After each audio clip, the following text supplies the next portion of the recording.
Assalamualaikum semua. Saya Airy dari Direct Channel.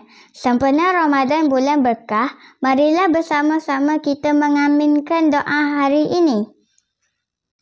Ya Allah, jadikanlah untukku padanya hari ini satu petunjuk jalan ke arah keredaan-Mu, dan janganlah Engkau beri jalan kepada syaitan untuk menguasaiku, serta jadikanlah syurga bagiku sebagai tempat tinggal untuk istirahat, wahai penunai keperluan orang yang meminta.